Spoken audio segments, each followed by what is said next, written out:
கண்ணகி கோவலனார் கதையின்படி பாண்டியனுடைய மகளாக பிறக்கிறாள். அதாவது உடலால் பிறக்கவில்லை, அவள் ஒரு கும்பத்திலே வந்து ஒரு பெண்ணாக தோன்றுகிறாள். இந்த பிரதி அடிப்படையில் கண்ணகை பற்றியது. ஆனால் ஏன் கோவலனார் கதை என்று தெரிந்து அந்த செயலை செய்யவில்லை. ஒரு மயக்க மருந்து சித்ராவதி கொடுத்ததாலே அந்த மருந்து அவளுக்குள்ளே போய் அவளுடைய புத்தி பேதலிக்க செய்ததாலே தான் கோவலனை அந்த மாதிரி அவதூறாக அநியாயமான முறையில் நடத்தினார். என்னுடைய பிரதியிலே இருந்த சில குறைகளை நிரப்புவதற்கு இந்த வெற்றாப்பளை ஏடு பெரிதும் உதவியாக இருந்தது. ஆனால் கண்ணகி வழக்குறையிலே இருந்த சில பகுதிகளும் எனக்கு குறை நிரப்புவதற்கு உதவி இருக்கின்றது. சமண காப்பியமாக ஒரு இருந்தது சைவ காப்பியமாக மாற்றிய ஒரு பணியை இந்த கோவலனார் கதையினுடைய ஆசிரியர்கள் செய்திருக்கிறார்கள். சமணம் மனமே கிடையாது, சமண மதமே கிடையாது. கண்ணகி வழக்குறை முடித்தது, மதுரையை தகனம் செய்த பின்னர் இலங்கைக்கு புறப்படுவதற்கு முன்னால் மதுரையிலே சொக்கநாதர் கோயிலுக்கு போய் இறைவனை கேட்கிறாள். இப்படியெல்லாம் நான் இலங்கை என்ன செய்ய இனி? கிராம்பு தமிழ் சொல்லல, பலர் தமிழ் சொல்ல என்று நம்பிக்கொண்டிருக்கிறார்கள். கருவாடு தமிழ் சொல்லல, பலர் தமிழ் சொல்ல என்று போர்த்துகீச சொற்கள். இந்த சொற்கள் அங்கே வருகின்றன. அதாவது மணிமேகலையை பற்றிய கதையை நாங்கள் முழுமையாக தெரிவது மணிமேகலையிலே தான், சிலப்பதிகாரத்தில் அல்ல.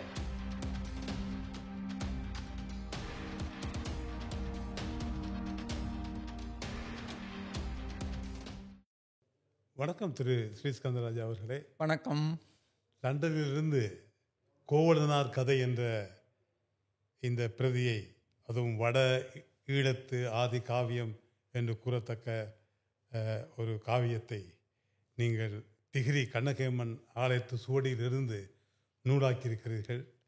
இது நான் நினைக்கின்றேன் யாழ்ப்பாணத்தினுடைய ஏட்டுச்சுவடிகளிலிருந்து ஒரு எழுத்து பிரதி உருவாகியிருப்பது என் அறிவு கட்டிய வரையில் இது முதலாவது அம்சம் என்று நான் நினைக்கிறேன். சரியாகத்தான் சொன்னீர்கள்.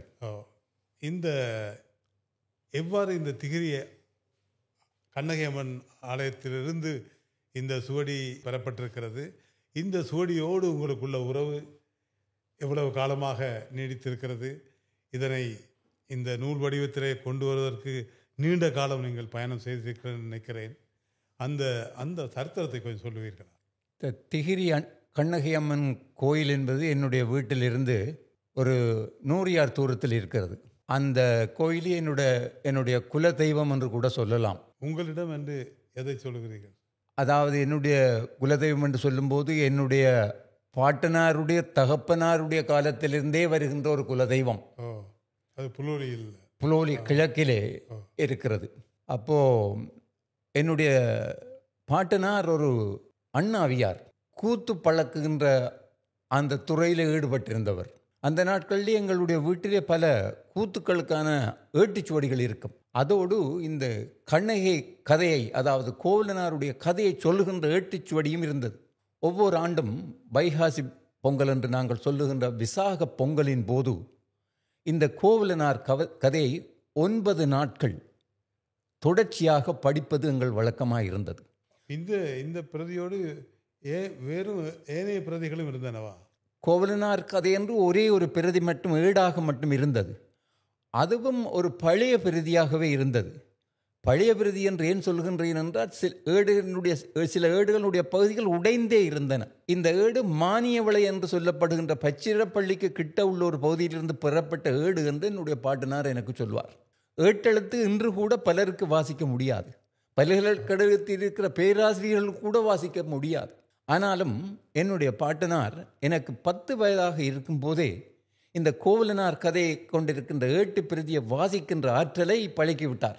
ஆகவே அதை ஒவ்வொரு ஆண்டும் பல வயதானவர்கள் வந்து படிக்கின்ற போது அவர்களோடு கூட கீழே இருந்து நிலத்திலே இருந்து வாசிக்கின்ற ஒரு ஆற்றலை நான் பெற்றுக்கொண்டேன். நீங்கள் சபையில் வாசித்திருக்கிறீர்கள்?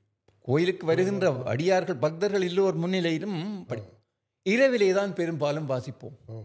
சில இராக்களிலே, அதாவது கல்யாண படிப்பு ஒன்று வருகின்ற போது, அதாவது கோவலனும் கண்ணகையின் திருமணம் செய்த ஒன்று இரவிரவாக படிப்போம். சிலம்புகூரல் என்ற பகுதி வருகின்ற போது கூட அதை இரவிரவாக படிப்போம். அதாவது 8 மணிக்கு இரவு தொடங்கினால் அடுத்த நாள் காலை 5 மணி 6 மணி வரைக்கும் போகும்.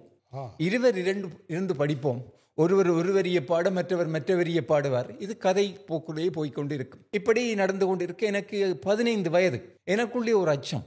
என்னுடைய பாட்டனாரினுடைய உதவியினாலே நான் இந்த ஏட்டெழுத்தை வாசித்து இதை வாசிக்க பழகி கொண்டேன். இனிமேல் வருகின்ற சந்ததியினர் இந்த ஏட்டெழுத்து வாசிக்க வல்லவர்களாக இருக்க மாட்டார்கள். ஆகவே அதற்கு ஏதேனும் செய்ய வேண்டும் என்ற எண்ணம் எனக்கு எப்படியோ பிறந்தது. ஆகவே அந்த ஏட்டிலே இருந்த அந்த கோவலனார் கதையை நான் 4 கொப்பிகளிலே கையெழுத்தாக எழுதினேன். நான் அந்த பிரதியை உங்களுக்கு அந்த வாய்ப்பு கிடைத்தது. எனக்கு ஆச்சரியமாக இருந்தது. ஒரு 15 வயதில் ஒரு ஏட்டுச்சுவடியை வாசித்து அதை பிரதி எடுக்க நினைத்திருக்கிறீர்கள் என்பதே மிகப்பெரிய விஷயம். எனக்கே புரியவில்லை ஏன் எனக்கு அந்த எண்ணம் தோன்றியது என்று. 56ஆம் ஆண்டு, அதாவது கடைசி SSC இங்கிலீஷ் மீடியம் ஆங்கிலம் மூலமாக அந்த தேர்வுக்கு தோன்றுவதற்கான வாய்ப்பு போய்விடும் என்பதால் அதற்கு முன்னரே ஓராண்டு காலத்திலே, நான் நினைக்கிறேன் 13 மாத காலத்திலே அதை நான் எழுதி முடித்தேன். அதை எழுதி முடித்துவிட்டு நான் பிறகு இந்தியாவுக்கு போய்விட்டேன்.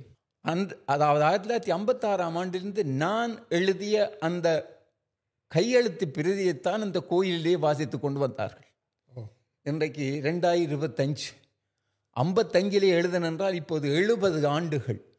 ஆனால் ஒரு 3-4 ஆண்டுகளுக்கு முன்னர் நான் ஊருக்கு போன போது அது நான் என்னுடைய கையெழுத்து பிரதி கூட உடையிற நிலையில் இருந்தமையினாலே நான் அந்த 4 கொப்பிகளையும் லண்டனுக்கு கொண்டு வந்து விட்டேன். நான் பார்த்த பிரதி நீங்கள் பார்த்து அதே நேரத்தில் அதை போன்று ஒரு 8 பிரதிய குடாரப்பூவில இருந்து தெரிவித்து அதைத்தான் இன்று வரைக்கும் வாசித்து கொண்டு வருகிறார்கள். அப்போது நான் நீதியமைச்சிலே தொழில் பார்த்து அதன் பிறகு நைஜீரியாவுக்கு போய் பிறகு லண்டன் அரசாங்கத்திலே தொழில் பார்த்து ஓய்வு பெற்றதன் பிறகு என்னுடைய 80வது வயது நிறைவு வருகின்றதிலே உங்களை நான் சந்திக்க நேர்ந்தது. உண்மையில் அந்த பிரதிகளை பார்த்தபோது கிட்டத்தட்ட நீங்கள் 80 ஆண்டு காலம் அந்த பிரதியோடு பயணித்திருக்கிறீர்கள். எனக்கு அந்த பிரதியை பார்த்து நான் வியப்புற்றேன். ஏனெனில் அது வாசிப்பது கஷ்டம் என்பது உண்மை. அதனை செம்மைப்படுத்தி அந்த வழுக்களை களைந்து ஏனைய பிரதிகளோடு ஒப்பிட்டு மிகப்பெரிய ஒரு பணியை நீங்கள் செய்திருக்கிறீர்கள். இன்று அத்தகைய ஏட்டுச்சுவடியை நூலாக்கி தருகின்ற ஒரு பணியை செய்யக்கூடியவர்கள் இல்லை என்றே சொல்ல வேண்டும். உண்மையை சொல்ல போனால் நான் எழுதிய காலத்திலேயே சில ஏடு உடைந்து இருந்ததால், அதாவது ஏடு என்றது இதற்கு பயன்படுத்தப்படுகின்ற ஏடு என்பது குருத்தோலையிலிருந்து எடுக்கப்படுவது. குருத்தோலையை நாங்கள் தமிழிலே சார் ஓலை என்று சொல்லுவோம். முற்றாத அப்படியானதை எடுத்து வார்ந்து காய வைத்து அதன் மேல் தான் எழுதுவார்கள். எத்தனை ஆண்டு காலம் நின்று பிடிக்கும்? ஆகக்கூடிய பட்சம் 200 ஆண்டுகள் என்று நான் நினைக்கிறேன். அது அதிகபட்சம் 150 ஆண்டுகளிலே அது உடைய தொடங்கிவிடும். நான் எழுதிய அந்த பிரதி கூட, ஏட்டு பிரதி கூட உடைகிற தருவாயில் இருந்தேன். ஆகவே நான் எழுதிய கொப்பிகளிலே கூட சில இடத்திலே எழுதியிருக்கிறேன், இது ஏடு இல்லாமையால் இது நிரப்பப்படவில்லை என்று எழுதி சென்றிருக்கிறேன். அப்போது இதை நூலாக்க வேண்டும் என்று நான் நினைத்த போது, அப்போ இந்த இடைவெளிகளை நிரப்புவது எப்படி என்று ஒரு ஆராய்ச்சியில் இறங்கினேன். அப்படியானால் இப்போ பருத்தித்துறையிலே புலோலி கிழக்கு என்ற பகுதியை எடுத்துக்கொண்டால் கூட 3 கண்ணகை கோயில்கள், அதாவது இதிலே ஒரு தெளிவான ஒரு விளக்கம் நமக்கு வேண்டும். சிலப்பதிகாரம் கண்ணகி என்று பேச, கோவலன் கதை கண்ணகை என்றே பேசுகிறது. அப்போ மந்திகை கண்ணகை அம்மன் கோயில், மாதனை கண்ணகை அம்மன் கோயில், திகிரி கண்ணகை அம்மன் கோயில். ஆகவே மந்திகை கண்ணகை அம்மன் கோயிலில் உள்ள 8 பிரதியை யாரேனும் தட்டச்சு செய்திருந்தால் அதை எடுத்தால் இடைவெளியாக நான் விட்ட இடங்களை நிரப்புவதற்கு அந்த பிரதி உதவும் என்று பார்த்து அதனுடைய பிரதியை நான் லண்டனுக்கு தெரிவித்தேன். ஆனால் அதில் குறைகள் நிறையவே இருந்தன. குறைகள் நிறையவே இருந்ததால் குறை நிரப்புவதற்காக வற்றாப்பிழையில் உள்ள ஏட்டின் பிரதியை யாரேனும் தட்டச்சிட்டு அதை அந்த வடிவத்தில் வைத்திருக்க கூடுமோ என்று நினைத்து என்னுடைய மட்டக்களப்பு நண்பர் ஒருவரை கேட்டேன். அவர் தனக்கு ஒருவர் அங்கு முள்ளியவளையில் இருப்பதாகவும் அவர் மூலம் அந்த ஏட்டை பெற்று தருவதற்கு முயற்சி செய்யலாம் என்று சொல்லி சொன்னபடியே ஒரு தட்டச்சிட்ட பிரதியை எனக்கு தந்தார். இப்போ இந்த கண்ணகை அம்மன் இந்த கதை யாழ்ப்பாணத்திலிருந்து பயணிக்கிறதா கிழக்கு நோக்கி? இதற்கு விளக்கம் உண்மையிலேயே அது வடமராட்சியிலே, குறிப்பாக அம்பன் குடத்தனை என்று சொல்லப்படுகின்ற பச்சிலப்பள்ளி இடத்திலே இருந்துதான் அது தொடங்குகிறது. அது அங்கு இருந்து கிழக்கு நோக்கி புறப்பட்டு வன்னி பக்கத்துக்கு போய் அதன் புறம் திருகோணமலைக்கு போய் பின்னர் அது மட்டக்களப்புக்கு போய் சேர்ந்தது.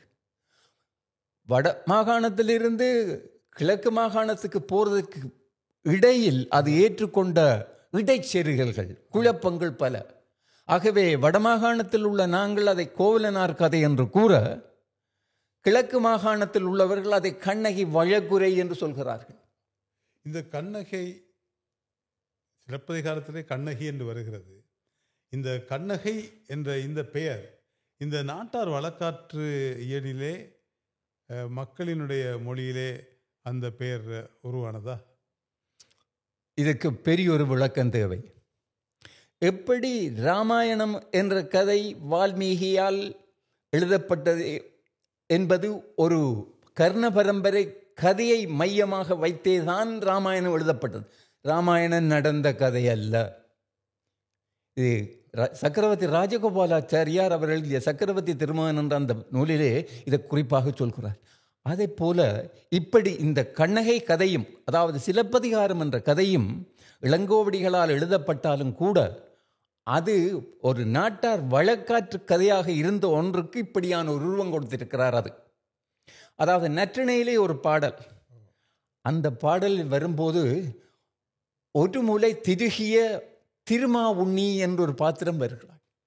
இது சங்ககால பாடல். இது சங்ககால பாடல், அதாவது கிமு 2ஆம் நூற்றாண்டுக்குரிய நற்றிணை பாடல். அதை விட புறநானூற்றிலே 6 பாடல்களிலே கபிலர், பரணர், அரசியல்களார் இன்னும் மூவர் இதை பற்றிய ஒரு குறிப்பு சொல்கிறார்கள். பேகன் என்பவன் கடையேழு வள்ளல்களில் ஒருவன். அவனுடைய மனைவிக்கு பேர் கண்ணகி. அந்த கண்ணகியை இந்த பேகன் என்பவன் கைவிட்டு வேறொருத்தியோடு கூட வாழ்ந்து நேர்ந்த போது அந்த கண்ணகி ஒரு வேங்க மரத்தின் போய் நின்று அழுது கொண்டிருந்தாளாம். இந்த கண்ணகி என்ற பேர் முதல் தடவையாக சங்க இலக்கியத்தில் இப்போது வருகிறது, நற்றிணையில் வருகிறது, புறநானூற்றில் வருகிறது. இந்த கருவை வைத்துக் கொண்டுதான் இளங்கோவடிகள் சிலப்பதிகாரம் என்ற நூலை படைத்தார். இதிலும் ஒன்று சொல்ல வேண்டும். சிலப்பதிகாரத்தை படைத்த இளங்கோவடிகள் புகார் காண்டம், மதுரை காண்டம் என்ற 2 காண்டத்தோடு நிறுத்திவிட்டார் சிலப்பதிகாரத்தை. வஞ்சி காண்டம் என்று சேர நாட்டை பற்றி பேசுகின்ற விஷயம் பிற்காலத்தில் இடைச்சேர்க்கப்பட்டது. அது 3 காண்டங்களாக இளங்கோ செய்யவில்லை. பிற்காலத்தில் யாரோ மூவேந்தர் பற்றியும் பேச வேண்டும் என்பதற்காகவே சோழன் பற்றி பேசினார்கள் புகாரிலே, பாண்டியன் பற்றி பேசினார்கள் மதுரையிலே. ஆகவே சேரன் பற்றி பேச வேண்டும் கேரளத்திலே. அதாவது கேரளம் என்பது கூட சேரளம் என்பதனுடைய சிதைவு. அளமென்றான் நிலம், சேரக்கூடிய நிலம் சேரளம், சகரம் ஹகரமாகும் என்பது இலக்கண விதி. அதன்படி அது இப்போது கேரளமாகிவிட்டது. ஆகவே அது இடைச்சர்கள். இந்த கோவலனார் கதையிலும் சேரன் பற்றிய கதையே இல்லை. அந்த புகார் வஞ்சி காண்டம் இடைச்சர்கள். அதை என்னுடைய கருத்து மட்டுமல்ல, இந்தியாவில் உள்ள பல அறிஞர்கள் அப்படி அந்த கருத்தை வெளியிட்டிருக்கிறார். காப்பியத்தில் அந்த வேறுபாட்டை காண முடிகிறதா?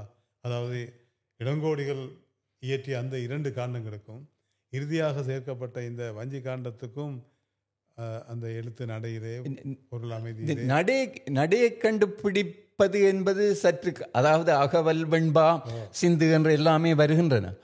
எது உண்மையாக வருது என்றால், நாங்கள் கடல் சூழ் இலங்கை கயவாகு வேந்தனை அங்கே செங்குட்டுவன் கூப்பிட்டிருந்தான் என்ற ஒரு கதை வஞ்சிங்காட்டத்தில். ஆனால் வரலாற்று ரீதியாக பார்க்கும்போது இலங்கை வரலாற்றிலே அப்படி ஒருவன் அங்கே போனான் என்பதற்கு சான்று எதுவுமே இல்லை. ஆனால் இங்கே ஒருவர் கணநாத் அபியசேகர் என்ற ஒருவர் கண்ணகி வழிபாடு பற்றி பேசியிருக்கிறார். ஆனால் அதாவது நாங்கள் கண்ணகியை வழிபடுவது போல அவர்கள் பத்தினி தெய்வம் என்று சொல்கிறார்கள்.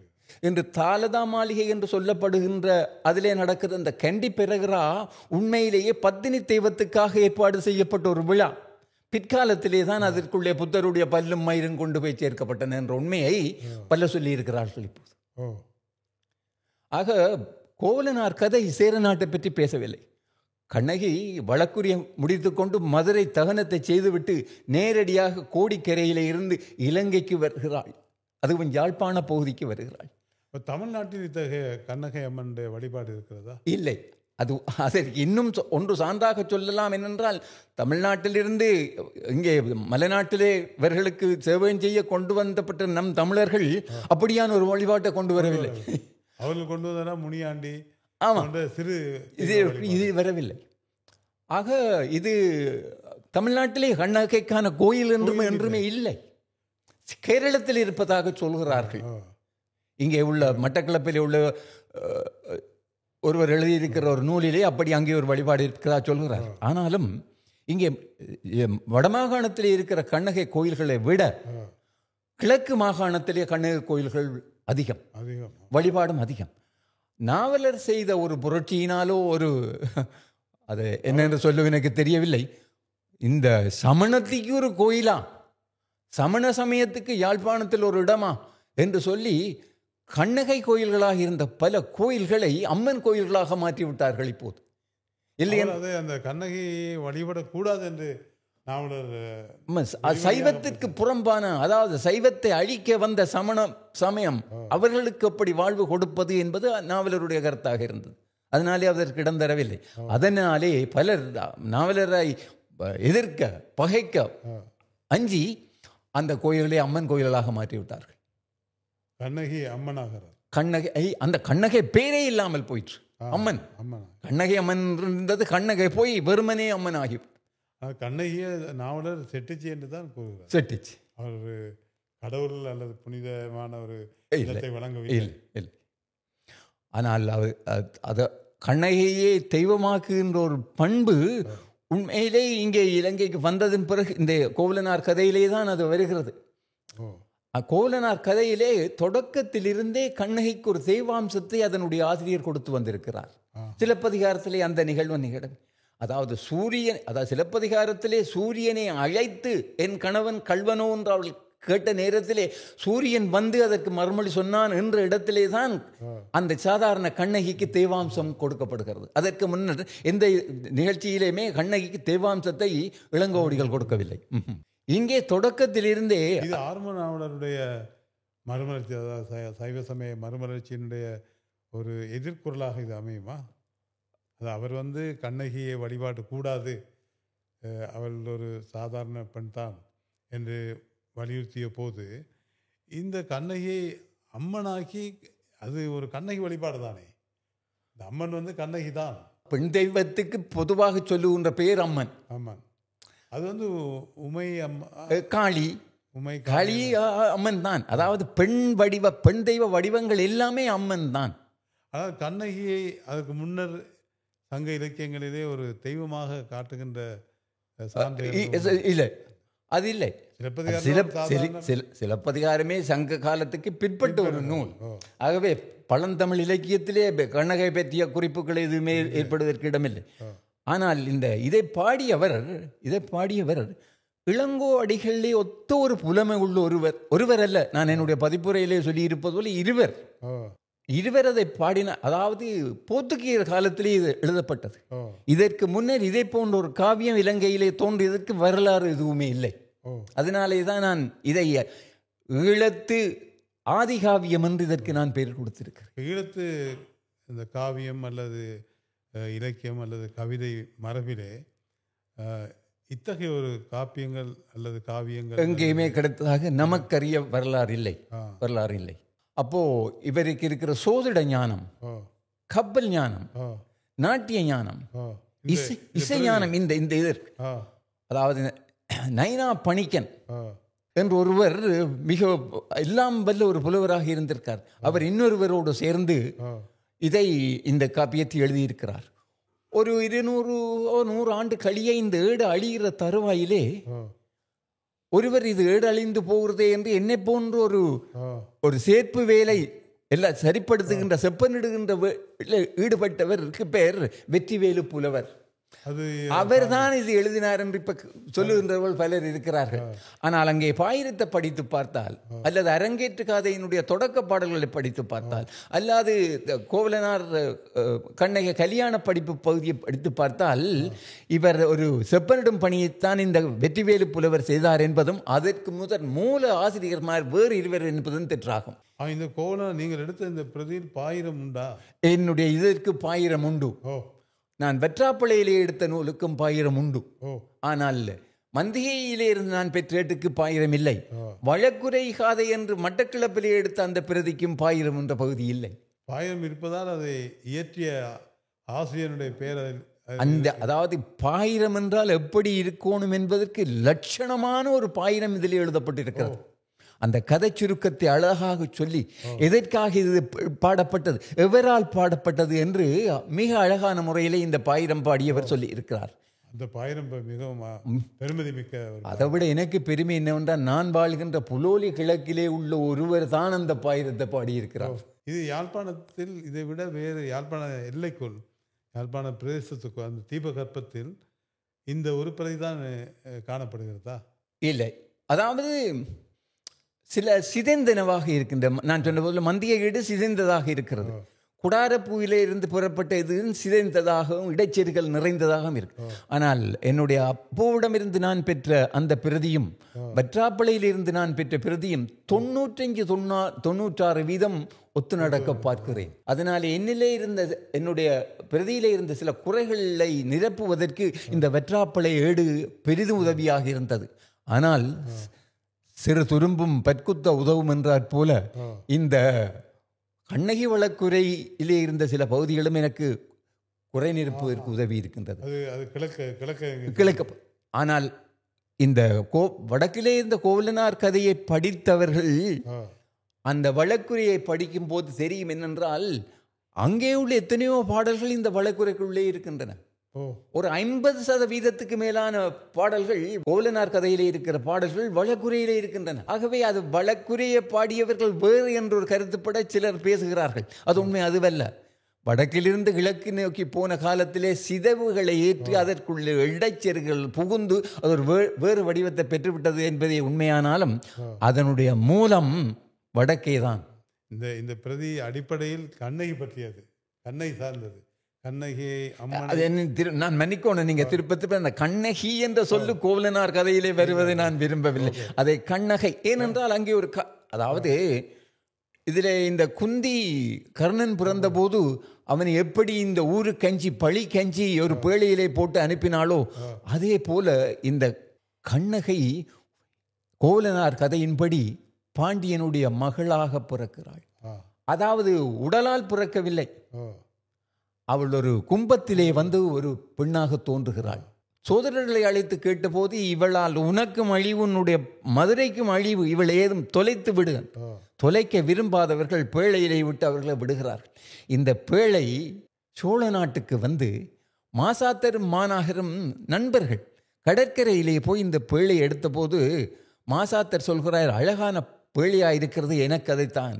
மாநாயகர் சொல்லுகிறார், அதற்குள்ள பொருள் எனக்கு என்று. அதற்குள் உள்ளிருந்த பெண் கண் அவள் அந்த பேழையை திறந்த போது அவளுள் கண்ணால் சிரித்தாள். கண் நகை, கண்ணால் நகைத்தமையினால் அவளுக்கு கண்ணை என்று பெயரிடுவோம் என்று அந்த இடத்திலேயே பெயரிடுகிறார்கள். ஆகவே கண்ணகி என்பது கோவலனார் கதையிலே இடமே இல்லை. இந்த பிரதி அடிப்படையில் கண்ணகை பற்றியது. கண்ணகி. ஆனால் ஏன் கோவலனார் கதை என்று இந்த பெயர் ஆசிரியனைத்தான் கேட்க. அதாவது கோவலனுடைய அது ஏன் வைத்தார்களோ தெரியல. ஏனென்றால் சிலப்பதிகாரத்திலே கோவலன் ஒரு குறும்பனாக காட்டப்படுகிறான். கோவலனார் கதையிலே கோவலன் குறும்பனாக காட்டப்படவில்லை. திருமணம் முடித்த மற்ற நாள் கோவலன் கண்ணகியை மருவ விரும்பிய போது அவர்களுக்கு இடையிலே ஒரு நெருப்பு புலம்பு எழுகிறது. கோவலன் கேட்கிறான் கண்ணகியை நோக்கி, இது என்ன? கல்யாணம் முடிந்து இந்த இரவிலே நாங்கள் வந்து இன்பம் தூய்க்க நினைக்கின்ற நேரில். அப்போது அவள் சொல்கிறாள், பேரளவுக்குத்தான் நான் உங்களுக்கு மனைவி, வேறு எதுவிதமான உடலுறவும் நாங்கள் இருவரும் வைத்துக் கொள்ள முடியாது. இந்த ஊரிலே பல பரத்தியர்கள் இருக்கிறார்கள், நீங்கள் பணம் கொடுத்து யாரோடு நீங்கள் போர்க்கலாம் என்று அவர்களுக்கு இசைவு தருபவளே கண்ணகி. ஆகவே கோவலனை ஒரு கெட்டவனாக காட்டவில்லை இந்த ஆசிரியர். அப்போ இந்த கண்ணகையை ஒரு தெய்வீக அம்சம் கொண்டவர்களாக காட்ட வேண்டும் என்ற நோக்கு இந்த பிரதி எழுதியவர்களுக்கு கட்டாயம். தொடக்கத்திலிருந்தே போற வழி எல்லாமே, அதாவது சிலப்பதிகாரத்தில் இல்லாத செய்தி ஒன்று நான் சொன்னேன். அதாவது மாநாயகனுக்கு பிள்ளை அல்ல அவள் கண்ணகை, பாண்டியனுக்கு பிள்ளை, அதுவும் பாண்டிய மாதவியின் வயிற்றில் பிறந்தவள் அல்ல. பிறகும் அவள் பிறக்கும் போது ஒற்றை சிலம்போடு பிறக்கிறாள். இது இவருடைய புதுமை ஒன்று, கோவலனார் கதையின் ஆசிரியருடைய புதுமை ஒன்று. ஒற்றை சிலம்போடு பிறக்கின்றவள் திருமண வயதை அடைந்த போது அவளுக்கு மற்ற சிலம்பும் செய்ய வேண்டும் என்பதற்காக நாகமணி தேவைப்பட்டது. அவள் நாகமணியோடு பிறந்தவள். அப்ப நாகமணியை பெறுவது எங்கே என்று விசாரித்த போது அது இலங்கையிலே நாகதீபத்திலே தான் கிடக்கிறது. அங்கே போய் அந்த மணியனை அங்கே பெற்று வர வேண்டும் என்ற ஒரு செய்தி வருகிறது. அப்படியானால் அங்கே போனால் அந்த நேரத்திலே ஆண்டு கொண்டிருந்த ஒரு பகுதியிலே ஆண்டு கொண்டிருந்த அரசனுக்கு பேர் கடல் அரசன், வெடியரசன். இவன் உங்களை மறைப்பான், ஆகையினாலே அவனோட போரிடுவதற்கான கப்பல்கள், இந்த கப்பற்கலையை பற்றிய பல செய்திகள் வருகின்றன. இந்த கப்பற்கலையை பற்றிய செய்தி வருகின்ற போது அதிலே பயன்படுத்துகின்ற பல சொற்கள் போர்த்துகேய சொற்களாக இருக்கின்றன. இது இந்த கதை எப்போ இயற்றப்பட்டதற்கு வேண்டிய கூற்றுக்களை, செய்திகளை எங்களுக்கு தருகின்றன. மேசை, அலுமாரி, ஆஞ்சான், கராம்பு. கராம்பு தமிழ் சொல்லல்ல, பலர் தமிழ் சொல் என்று நம்பிக்கொண்டிருக்கிறார்கள். கருவாடு தமிழ் சொல்லல்ல, பலர் தமிழ் சொல் என்று போர்த்துகீச சொற்கள். இந்த சொற்கள் அங்கே வருகின்றன. இதை வைத்துக்கொண்டு நாங்கள் ஒரு சீசரான முடிவுக்கு வரலாம். இது போர்த்துகீயர் காலத்திலோ அதற்கு சற்று பிற்பட்டோ இயற்றப்பட்டது. பெரிய தம்பி புலவர் போன்றவர்களும், எஃப்எக்ஸ் நடராஜா போன்ற அறிஞர்களும், வித்யானந்தன் போன்றவர்களும் அதை இன்னும் 12ஆம் 13ஆம் நூற்றாண்டில் இயற்றப்பட்ட நூலாக இந்த கோவலன் கதையை சொல்கிறார்கள். அப்படி இயற்றப்பட்ட போர்த்துகீச சொற்கள் எப்படி அதற்குள்ளே நுழைந்திருக்க முடியும்? போர்த்துகீயர் இலங்கைக்கு வந்ததே 1505ஆம் ஆண்டு. அவர்கள் அப்ப எந்த பிரதியை பார்த்த கோவலனார் பிரதியை ஒருவருமே சரியாக படிக்கவில்லை என்பது என்னுடைய கருத்து. ஆதி ஈழத்தின் ஆதி பற்றி எழுதியிருக்கிறார். அதை பற்றி சொல்லிக்குள்ளே, அதாவது அவர் ஈழத்து நூல் வரலாறு என்ற ஒரு சின்ன புத்தகம் போட்டிருக்கார். அதிலே அவர் இப்படித்தான் அதை 12-13ஆம் நூற்றாண்டில் என்ற நூலாக கொள்ளலாம் என்று ஒரு கருத்தை அவர் பார்த்திருக்கவில்லை. இதை முழுமையாக படிக்கவில்லை. எனக்கு ஏதோ என்னுடைய அதிர்ஷ்ட வசத்தினாலே 10 வயதிலே இருந்து நான் நைஜீரியாவுக்கு போற 80ஆம் ஆண்டு வரைக்கும் நான் இதிலே மூழ்கினோம், ஆதியோடந்தமாய் மூழ்கினோம். ஆகவே எனக்கு வரலாற்று தொடர்ச்சி தெரியும். ஓகே, இது நான் அந்த சொற்களை எல்லாம் பார்த்தேன். அதை பார்த்து நான் இதை செம்மைப்படுத்தி, நான் செய்தது ஒரு செம்பதிப்பு, அதாவது ஒப்பு நோக்கி இதை நான் செய்து. இருந்தாலும் வழுக்கள் உள்ளன.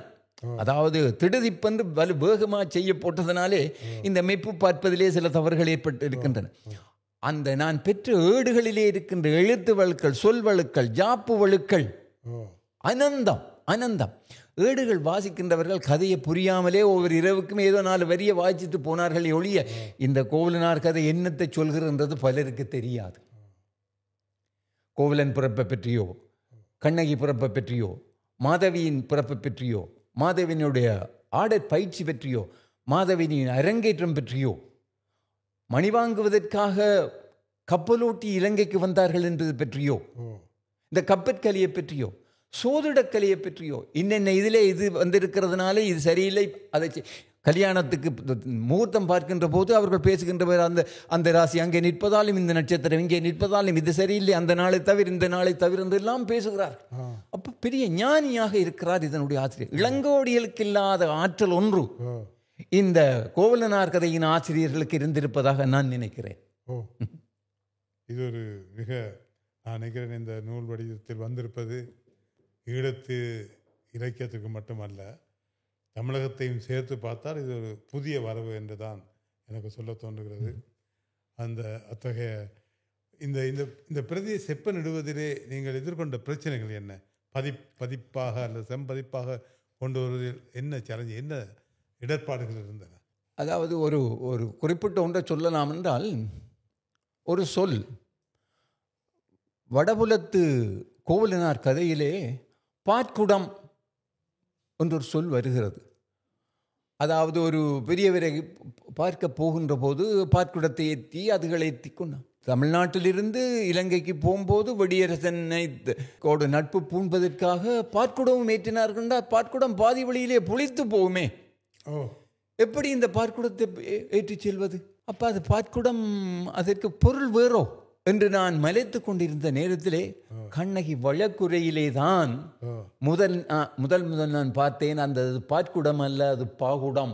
என்ன அர்த்தம்? பாகுடம் என்றால் ட்ரிபியூட், ஒரு கிஃப்ட். அது கையுறை. ஒரு பெரியவரை போடும்போது கையில் ஏதோ கொண்டு போகணும், சும்மா வெறுங்கையாக போகக்கூடாது. அப்படி கொண்டு போறதற்கு அவர்களுக்கு உடுப்பு வகைகள், வாசன வகைகள், அப்படி பல பூஷணங்கள் என்றெல்லாம் வருது. அது நான் திருத்தி கொண்டேன். ஓஹோ, வடபுல தேடலே அது எப்படி அந்த பாகுடம் என்று இருக்க வேண்டியது பாற்குடம் என்று இருந்தது. இன்னும் பல போர்த்துகீயர் காலத்துக்கு முன்னே இலங்கையிலே வழங்கிய பல சொற்களை இந்த கோவலனார் கதையிலே நான் காண்கிறேன். அந்த சொற்கள் சரியா, அது இந்த இடத்துல சிறப்புழகரம் வர வேண்டுமா அல்லது கொம்புழகரம் வர வேண்டுமா என்று பார்க்கின்ற இடர்பாடுகள் பல. அகராதியை பார்த்தால் அந்த சொல்லே இல்லை. ஆனால் இந்த ஈழத்து நெடுந்தீவிலிருந்து பசும்பால் வந்து இந்தியாவில் ராமேஸ்வரம் கோயிலுக்கு கொண்டு செல்லப்பட்டதாக கதைகள். அதாவது அங்கே ராமேஸ்வரத்துக்கு போறதுக்கு அவர்கள் வெள்ளத்திலே ஒரு 10 மணி நேரத்தில் போயிடலாம். இது நாள் கணக்காக பயணம் செய்ய வேண்டிய இடத்திற்கு பாற்குடம்.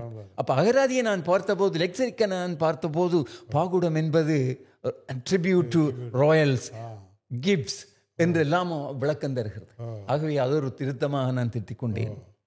இழகர பேர வேறுபாடுகள், அதாவது தமிழிலே சொல்வார்கள், பாடினவன் பாட்டை கெடுத்தான், எழுதினவன் ஏட்டை கெடுத்தான்.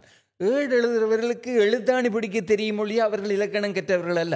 அதாவது தமிழ்நாட்டிலே பல்லவர் காலத்திலே அந்த கல்தல்ச்சராக இருந்து சிலையில பொறித்தார்களே, அதனாலே தான் பல இதுகள் லகரம் பெற வேண்டிய இடத்துல லகரம் வந்து அது கால தேவ புகழ்ச்சி என்பதை திருஞான சம்பந்தரே புகழ்ச்சி என்று எழுதியிருக்கார். அது அது கொம்புளவு அது புகழ், அது அப்படி புணராது, அது இழ்ச்சி என்று வரவன். அது அப்படியே வந்து விட்டதினாலே, அதாவது கல்வெட்டிலே பொறுத்து அல்லது ஏட்டிலே பிழையாக பொறுத்ததினாலே அது அப்படியே வந்து விட்டது.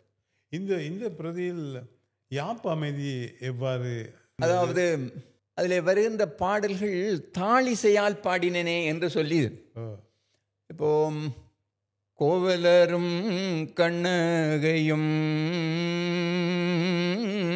சிலம்புதன்னை கூரையிலே வேறொரு தட்டான் மரட்டி, இப்படித்தான் நாங்கள் பாடுவோம். அப்ப அதற்கு அந்த இடத்துல அது முறிய வேணும். சந்தம் அப்படி சிந்து என்று சில இதுகள், அது நீண்ட நெடும் பாடல்களாக இருக்கும். இப்போ மாதவியினுடைய ஆடல் வரும்போது தத்தமகு தத்திக்கு தித்தாள் தத்தா தித், இப்படி எத்தனையோ ஜதிக்கட்டுகள். சிலப்பதிகாரத்தில் இந்த ஜதிக்கட்டு இல்லை, சிலப்பதிகாரத்தில் ஜதிக்கட்டுகள் இல்லை. அதை வெறுமனவே அகவலாக போது இடை இடை வெண்பாக்கள் வரும், அவ்வளவுதான் சிலப்பதிகாரம். இங்கே சிந்து, தாளிசை, வெண்பாக்கள் பல. அதற்குரிய யாப்பு முறையில், அதாவது வெண்சீர் வெண்டலை, இயச்சீர் வெண்டலை என்று 2 தலைகள் தான் வெண்பாவிலே வரும். இந்த தலைகள் மாறி அந்த, அதாவது நிறை அசை வரக்கூடாத இடத்திலே நிறை வந்து கோர்க்கிற அந்த ஜாப்பு தலை தட்டுகிற இடங்கள் பல. பாடுவது ஒரு மிக புலவிற்கு புலி என்றே சொல்லுவார்கள். அது அந்த ஓசை, அதாவது அந்த செப்பல் ஓசையை பிடித்து அந்த காது, மிக நுண்ணிய காது உள்ளவர்கள் தான் வெறுமனே ஜாப்பு கணக்கு பார்க்காமலே பாடிவிடுவார்கள். நம் போன்றவர்களுக்கெல்லாம் எழுத்தண்ணி அந்த மாச்சீர் வந்ததா, விளைச்சீர் வந்ததா, காய்ச்சீர் வந்ததா, கனிச்சீர் வந்ததா என்று பார்க்கிறதுல நம் போன்றவர் அதிலே வல்லவர்.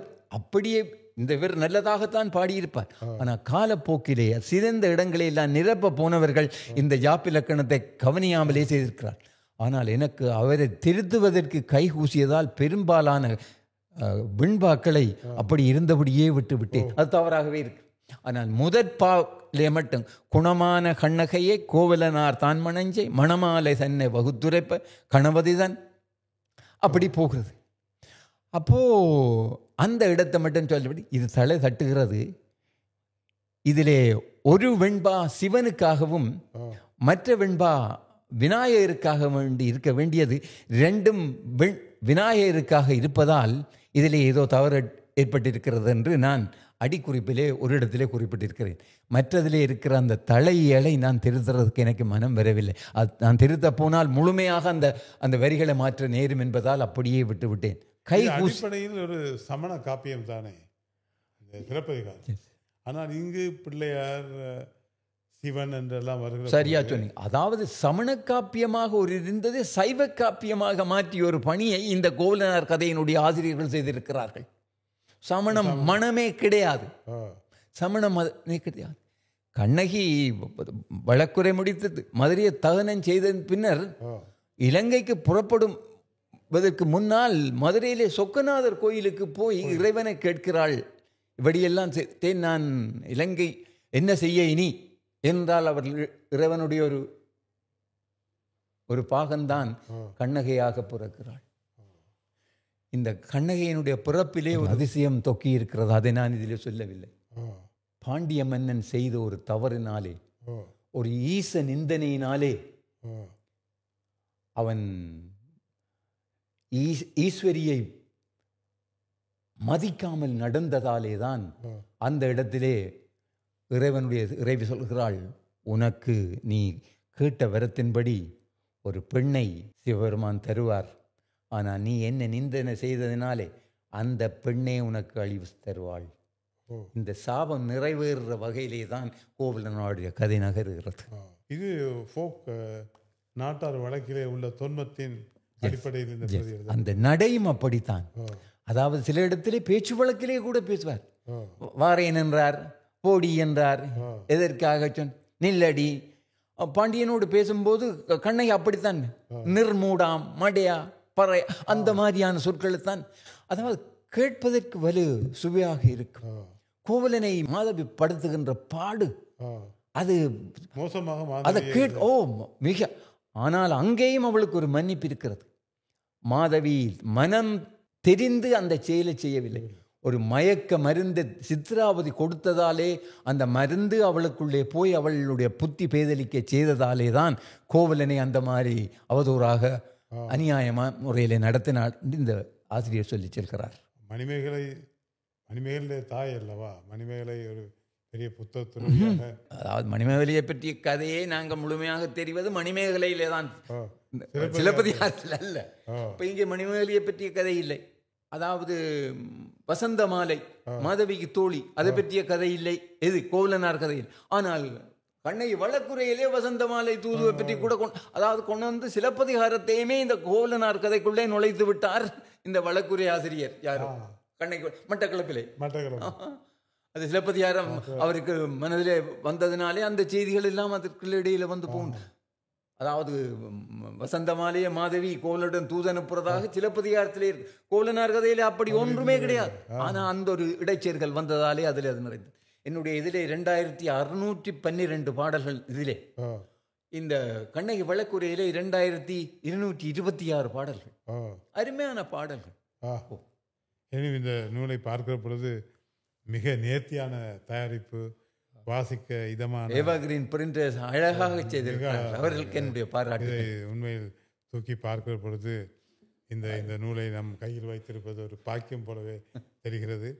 இந்த அற்புதமான பணியை செய்யக்கூடிய ஆற்றல் கொண்டவர் நீங்கள்.